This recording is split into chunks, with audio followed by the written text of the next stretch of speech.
بسم اللہ الرحمن الرحیم۔ معزز سامعین و ناظرین، السلام علیکم ورحمۃ اللہ وبرکاتہ۔ میں امید کرتی ہوں کہ آپ سب خیریت سے ہوں گے، خوشحال ہوں گے۔ میری دعا ہے کہ اللہ تعالیٰ آپ کو خوشحال رکھے، آپ پر اپنی رحمتیں برکتیں نازل فرماتا رہے۔ ناظرین، آج کی میری اس ویڈیو کا موضوع ہے غار میں پھنس جانے والے 3 نوجوانوں کا واقعہ۔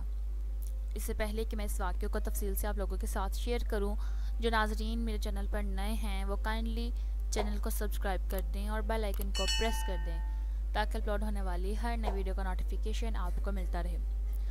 ویڈیو کا موضوع ہے غار میں پھنس جانے والے 3 نوجوانوں کا واقعہ۔ پچھلے زمانے کے 3 نوجوانوں کو ایک مشہور واقعہ صحیح یعنی کہ بخاری و مسلم میں آیا ہے، جس میں ان کا اچانک ایک غار میں پھنس جانا اور پھر نیک اعمال کی برکت اور اللہ تعالیٰ کی رحمت سے باہر نکل آنا مذکور ہے۔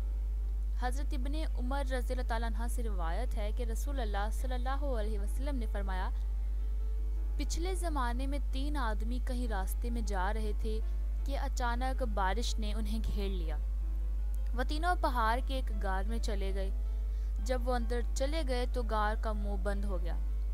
اب تینوں آپس میں کہنے لگے کہ اللہ کی قسم، تمہیں اس مصیبت سے اب تو صرف سچائی ہی نجات دلا سکتی ہے۔ بہتر یہ ہے کہ اب ہر شخص اپنے کسی ایسے عمل کو بیان کر کے دعا کرے جس کے بارے میں وہ اسے یقین ہو کہ وہ عمل اس نے خالص اللہ تعالیٰ کی رضامندی کے لیے کیا تھا۔ ایک پہلا مزدور کی مزدوری دینے والا، چنانچہ ان میں سے ایک نے اس طرح دعا کی، اے اللہ، تجھے خوب معلوم ہے کہ میں نے ایک مزدور رکھا تھا جس نے ایک فرق یعنی کہ 3 سا چاول کی اجرت پر میرا کام کیا، لیکن وہ شخص کسی وجہ سے غصے میں آ کر چلا گیا اور اپنے چاول چھوڑ گیا۔ میں نے ایک فرق چاول کو لیا اور کاشت کی، پھر اس سے اتنا کچھ ہو گیا کہ میں نے پیداوار میں سے گائے بیل خرید لیے۔ اس کے بہت دن بعد وہ شخص مجھ سے اپنی مزدوری مانگنے آیا۔ میں نے کہا، یہ گائے بیل کھڑے ہیں، ان کو لے جا۔ اس نے کہا، میرا تو صرف ایک فرق چاول تم پر ہونا چاہیے تھا۔ میں نے کہا، یہ سب گائے بیل لے جا کیونکہ یہ اسی ایک فرق کی آمدنی ہے۔ آخر وہ گائے بیل لے کر چلا گیا۔ پھر اس نے بعد میں فرمایا کہ اے اللہ، اگر یہ ایمانداری میں نے صرف تیرے ڈر سے کی تھی تو غار کا منہ کھول دے۔ چنانچہ اسی وقت وہ پتھر کچھ ہٹ گیا۔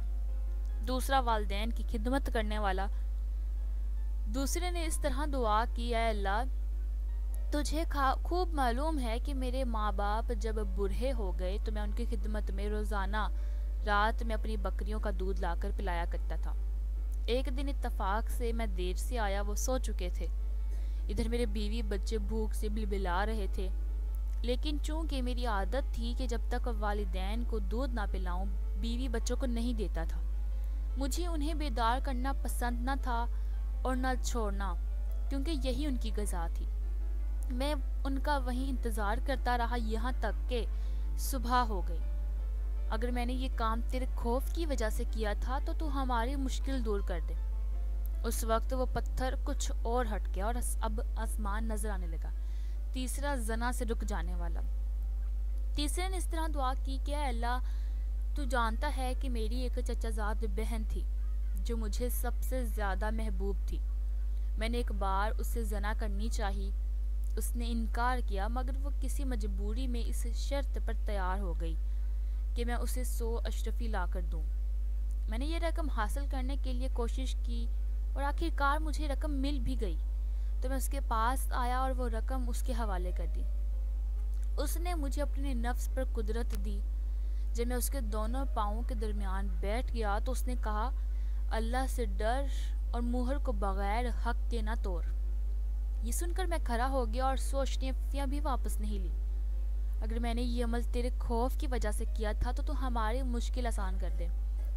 اللہ تعالیٰ نے ان کی مشکل دور کر دی اور وہ تینوں باہر نکل آئے۔ اب اس مختصر سے واقعے میں عبرت کے پہلو۔ اس مختصر قصے میں عبرت کے کئی پہلو ہیں۔ صرف سچائی ہی نجات دلا سکتی ہے۔ دوسرا، اعمال وہی مقبول ہیں جو اخلاص کے ساتھ کیے جائیں، جبکہ تیسرا، مزدور کی مزدوری یا بندوں کے حقوق کا ادا کرنا بہت بڑی نیکی اور نجات کا باعث ہے۔ والدین کی خدمت کرنا عظیم سعادت مندی اور قرب خداوندی کا باعث ہے۔ اور پانچواں اللہ کے خوف سے زنا یا گناہ سے رک جانا اور کسی مجبور کی مجبوری کا ناجائز فائدہ نہ اٹھانا، یہ عمل اللہ کو محبوب ہے۔ اس واقعے میں یہی تعلیم دینا مقصود ہے۔ حدیث مبارکہ میں ان امور کو جس فصاحت و بلاغت کے ساتھ بیان کیا گیا وہ آپ صلی اللہ علیہ وسلم کا معجزہ ہے۔ بطور خاص یہ جملہ کہ اللہ سے ڈر اور مہر کو بغیر حق کے نہ توڑ، اس میں افسانہ نویسی اور قصہ گویوں کے لیے بڑا سبق ہے کہ کس طرح حیا کے ساتھ مقصود کو بیان کیا جاتا ہے۔ آج کی اس دور میں یہ تینوں گناہ دھڑلے سے کیے جا رہے ہیں: مزدور کی مزدوری یا کمزور کا حق مارنا، بیوی بچوں نہ کے مقابلہ میں والدین کے حقوق ادا نہ کرنا، کسی کی مجبوری کا ہر ممکن فائدہ اٹھانا اور ناجائز طریقوں سے شہوانی خواہش پورا کرنا۔ یہ تمام کے تمام گناہ سخت ترین گناہ ہیں۔ رسول اللہ صلی اللہ علیہ وسلم نے 15 صدیاں قبل اس واقعے کو بیان کر کے امت کو یہ تعلیم دی کہ ان نوجوانوں کہ یہ اعمال اللہ تعالیٰ کے حضور ایسے مقبول ہوئے کہ ان کے وسیلے سے دعا کرنے پر ان کی براہ راست مدد کی گئی۔ آج بھی ضرورت اس بات کی ہے کہ خالص اللہ تعالیٰ کی رضا و محبت کے لیے گناہوں سے اجتناب کیا جائے۔ اس فائدہ میں ہمیں نہ آخرت میں ہی نہ ملے گا بلکہ دینوی پریشانیاں بھی اور مشکلات حل ہو جائیں گے۔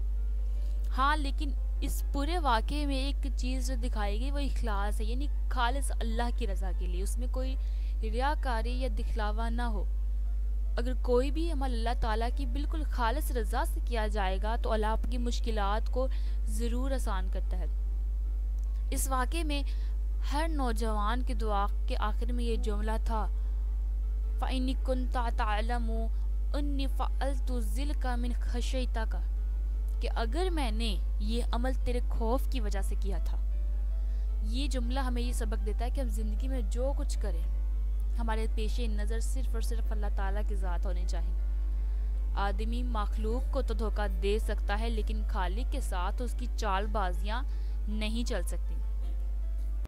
ناظرین، امید کروں گی کہ آج کا یہ موضوع آپ کو پسند آیا ہوگا اور یہ واقعہ اچھا لگا ہوگا۔ اگر ویڈیو اچھی لگی ہو تو صدقہ جاریہ سمجھ کر یہ ویڈیو دوسرے لوگوں کے ساتھ ضرور شیئر کیجیے گا تاکہ وہ بھی اس سے ایک عبرت حاصل کر سکیں اور اپنی زندگیوں کو سنوار سکیں۔